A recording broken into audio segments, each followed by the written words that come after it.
First నేను ఎంత మొండోడినో చెప్తాను. అంటే నేను వేరే వాళ్ళ ఎగ్జాంపుల్స్ చెప్పి అవి అథెంటిక్గా ఉండొచ్చు ఉండకపోవచ్చు, అందుకు నా ఎగ్జాంపుల్సే నేను చెప్తాను. Please don't take me wrong.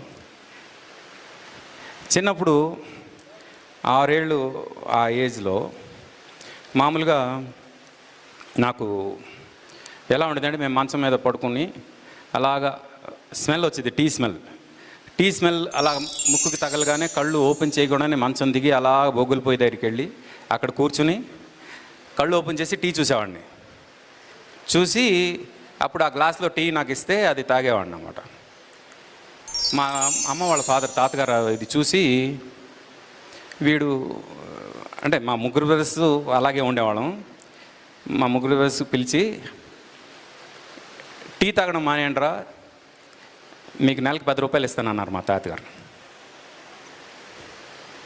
Done అన్న. ఆ రోజు నేను ఫస్ట్ మంత్ 10 రూపాయలు ఇచ్చారు, ఆ తర్వాత ఇప్పటి వరకు ఇవ్వలేదు ఆయన. నేను ఇప్పటి వరకు తాగలేదు.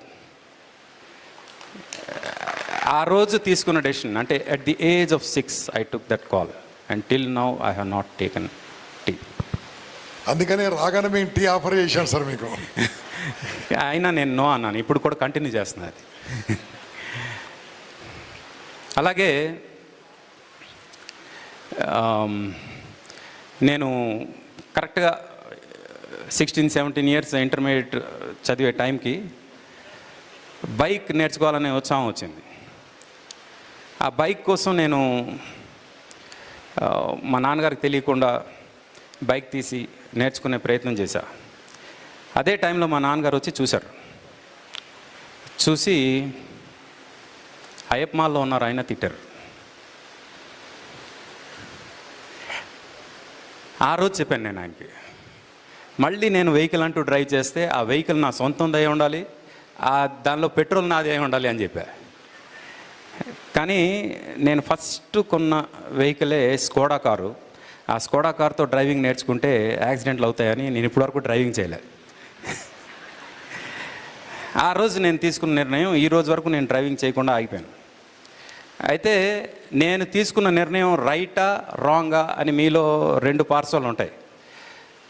తను డ్రైవింగ్ నేర్చుకోకుండా తను తప్పు చేశాడు అని మీరు అనుకోవచ్చు, కానీ నా మాట ఒకటి అనుకున్నానంటే దాని మీదే ఉంటాను, అది తప్ప ఇంకో దానికి వెళ్ళను అనే దాని మీద నేను ఉంటాను. కాబట్టి నేనే రైట్ అని నేను అనుకుంటా. ఈ 2 ఎగ్జాంపుల్స్ మీకు ఎందుకు చెప్తున్నానంటే, మీ లైఫ్లో కూడా ఇలాంటి ఇన్సిడెంట్స్ చాలా ఫేస్ చేయవచ్చు. కానీ ఒక్కసారి ఒక డెసిషన్ కనుక మీరు తీసుకుంటే దాని మీద అలా నిలబడాలి అంతే. ఎప్పుడైతే అలా నిలబడతారో మీకంటూ ఒక స్పెషల్ పవర్ వస్తుంది. ఆ పవర్ ఏంటంటే, మీరే తలుచుకుంటే అది అవ్వగలిగే పవర్. మీకంటూ ఒక సంకల్పం పెరుగుతుంది. సృష్టిలో సంకల్పానికి మించిన బలం ఇంకేది లేదు.